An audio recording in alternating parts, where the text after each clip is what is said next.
Assalamualaikum warahmatullahi wabarakatuh. Perkenalkan, nama saya Nabila Pasha dari Prodi Manajemen. Kali ini saya akan membahas materi tentang perekrutan SDM dengan mata kuliah Manajemen Logistik dengan dosen pengampunya Ibu Wina. Baik, akan masuk materi pertama, yaitu pengertian perekrutan. Perekrutan adalah proses penarikan atau pencarian sejumlah calon karyawan yang berpotensi dengan mendorong untuk mengajukan lamaran, dan perusahaan dapat menyeleksi orang yang paling tepat mengisi lowongan kerja yang ada. Hambatan perekrutan. Yang pertama, kebijakan organisasi atau organizational policies. Yang kedua, perencanaan sumber daya manusia atau Human Resource Plan. Yang ketiga, ada Affirmative Action Plan. Yang keempat, kebiasaan perekrut atau recruiter habit. Yang kelima, kondisi lingkungan eksternal atau environment condition. Yang keenam, persyaratan jabatan atau job recruitment. Yang ketujuh, biaya penarikan cost. Yang kedelapan, perangsang insentif. Yang pertama ada kebijakan organisasi. Kebijakan promosi dari dalam merupakan arah tindakan dalam usaha menempatkan atau pengisian jabatan yang kosong. Kebijakan kompensasi berupa gaji, upah, tunjangan kesehatan, fasilitas kerja, dan lain-lain. Kebijakan status pegawai yaitu kebijaksanaan untuk menggunakan tenaga kontrak, kebijaksanaan penarikan tenaga lokal seperti lokasi perusahaan berada. Yang kedua, perencanaan sumber daya manusia. Perencanaan sumber daya manusia difokuskan untuk menentukan kebutuhan sumber daya manusia pada masa datang untuk memperkirakan berbagai program dan kebijakan yang akan membantu proses perekrutan.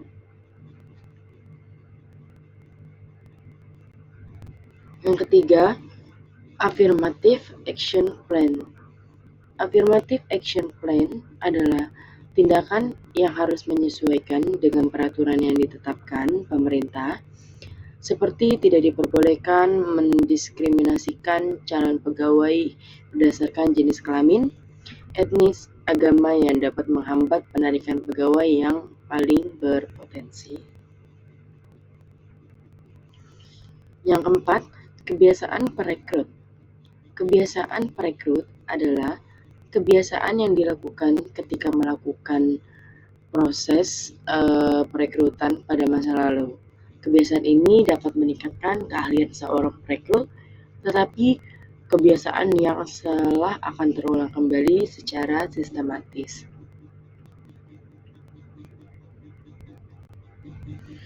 Lima, kondisi lingkungan eksternal. Kondisi lingkungan menyangkut faktor-faktor tenaga kerja seperti pengangguran dan tingkat persaingan. Jika kondisi pengangguran rendah atau nol, maka perusahaan akan kesulitan mendapatkan tenaga kerja. Tingkat persaingan yang tinggi menyebabkan perusahaan lain yang sejenis menginginkan tenaga kerja yang sama. 6. Persyaratan jabatan. Persyaratan jabatan yang ditentukan untuk menjadi landasan dalam proses rekrutmen dapat atau tidaknya menunjukkan hubungan yang kuat dengan unjuk kerjanya. Misalnya, jabatan yang menekankan pada tingkat pendidikan dan keterampilan, persyaratannya kemampuan komunikasi, dan sikap terhadap pekerjaan. Yang ketujuh, biaya penarikan. Biaya yang diperlukan untuk proses penarikan sangat besar. Bisa saja lebih dari yang dianggarkan perusahaan. Jika tenaga kerja yang akan ditarik sedikit jumlahnya dan tempatnya tersebar, maka perusahaan harus muat iklannya di berbagai media. Kedelapan, perangsang. Perangsang atau insentif diberikan agar para calon tertarik untuk menjadi pegawai perusahaan. Perusahaan harus memperhatikan berbagai kemungkinan perangsang lainnya yang dapat meningkatkan ketertarikan calon pegawai. Langkah-langkah perekrutan. Yang pertama ada penentuan jabatan yang kosong. Jadi ketika di perusahaan ada bagian atau jabatan yang masih kosong, itu kita segera mencari pengganti atau mencari pegawai untuk menempatkan jabatan tersebut. Dan tentunya untuk merekrut orang juga harus sesuai dengan spesifikasi yang dibutuhkan. Misalkan jabatan yang diperlukan itu seperti HRD, jadi yang harus kita cari, yang kita utamakan adalah yang memiliki basic HRD atau memiliki pengalaman HRD. Yang kedua, penentuan persyaratan pekerjaan. Jadi jika kita merekrut orang-orang itu juga harus memenuhi persyaratan setiap pekerjaannya itu.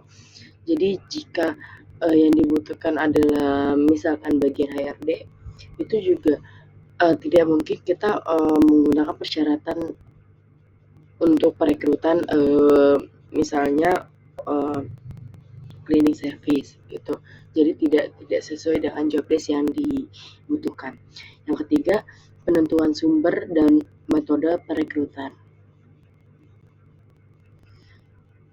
Nah, satu, penentuan jabatan yang kosong. Perekrutan dilakukan jika ada jabatan yang kosong atau dimulai dengan analisis mengenai apakah ada jabatan baru, apakah ada jabatan yang kosong yang harus diisi oleh pegawai baru. Kekosongan terjadi akibat adanya pegawai yang mengundurkan diri, pensiun, meninggal dunia, atau ekspansi. Sebelum melakukan rekrutmen, lebih baik melakukan reorganisasi pekerjaan atau reorganize work atau lembur, mekanisme pekerjaan, metode kerja yang fleksibel, kerja paruh waktu, atau make job part-time, dan kontrak kerja atau subcontract the work. Faktor-faktor yang mempengaruhi kekosongan jabatan. Biasanya faktor-faktor yang mempengaruhi itu adanya karena perencanaan sumber daya manusia atau juga bisa dari permintaan manajernya. Yang kedua, penentuan persyaratan jabatan. Persyaratan pekerjaan merupakan kriteria yang meliputi keahlian, pengetahuan, keterampilan, dan pengalaman yang diperlukan untuk melakukan pekerjaan. Persyaratan jabatan dianalisis dari informasi analisis jabatan, yaitu job description, job specification, dan job performance standard. Yang ketiga, penentuan sumber perekrutan. Sumber perekrutan meliputi sumber internal dan sumber eksternal. Sumber internal adalah orang-orang yang sudah menjadi pegawai perusahaan dan menduduki jabatan tertentu yang mungkin dapat dipindahkan atau ditransfer, dipromosikan atau didemosi untuk mengisi jabatan yang kosong melalui proses seleksi. Sumber eksternal adalah orang-orang yang belum menjadi pegawai perusahaan. Penentuan metode perekrutan internal.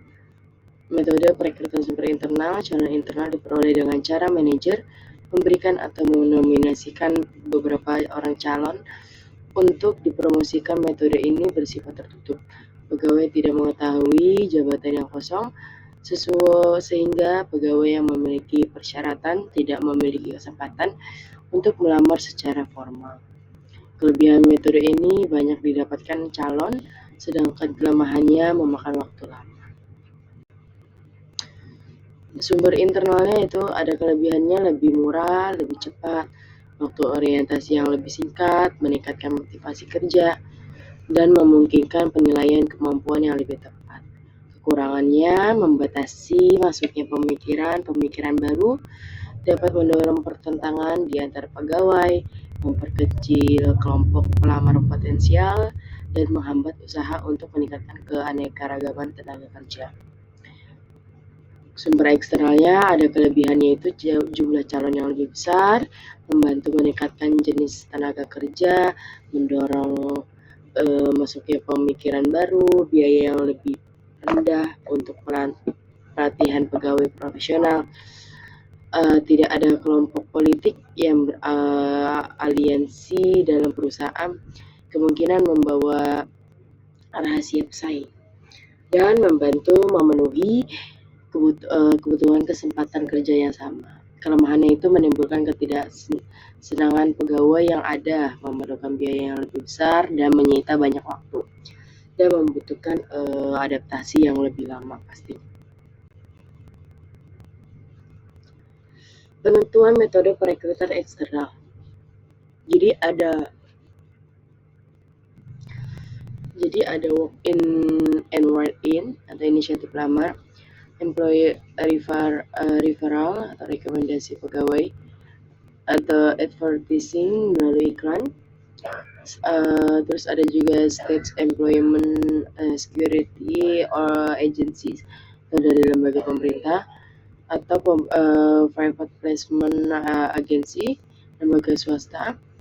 Bisa juga dari professional search firm, perusahaan penyedia tenaga ahli, atau educational institution atau lembaga pendidikan. Bisa juga rekrutan dari professional association, labor organization, temporary help agency, dari juga licensed employer, departing employer, atau open house. Kemudian langkah-langkah perekrutan. Misalnya langkah-langkah perekrutan itu dari perencanaan SDM, kemudian penentuan jabatan yang kosong, atau juga dari permintaan manajemen. Jadi penentuan jabatan yang kosong biasanya itu bisa penentuan persyaratan jabatan. Bisa nanti dari situ bisa menginformasi analisis jabatannya dan atau sesuai dengan permintaan manajer. Kemudian penentuan persyaratan jabatan bisa juga dari sumber atau metode internal atau eksternal, seperti job posting, rekomendasi pegawai, iklan lembaga pendidikan, dan lain-lain. Lalu kita baru bisa tahu sejumlah calon karyawan yang akan kita rekrut. Formulir lamaran kerja. Biasanya formulir lamaran kerja itu menyangkut pengumpulan informasi mengenai data pribadi, status pelamar, keahlian dan keterampilan yang dimiliki, riwayat pengalaman kerjanya, piagam penghargaan yang pernah diterima, atau hobi atau kesukaan, atau referensi dan tanda tangan. Baik, mungkin segitu aja materi yang bisa saya sampaikan mengenai perekrutan sumber daya manusia. Mungkin dan kurang lebihnya mohon maaf. Wassalamualaikum warahmatullahi wabarakatuh.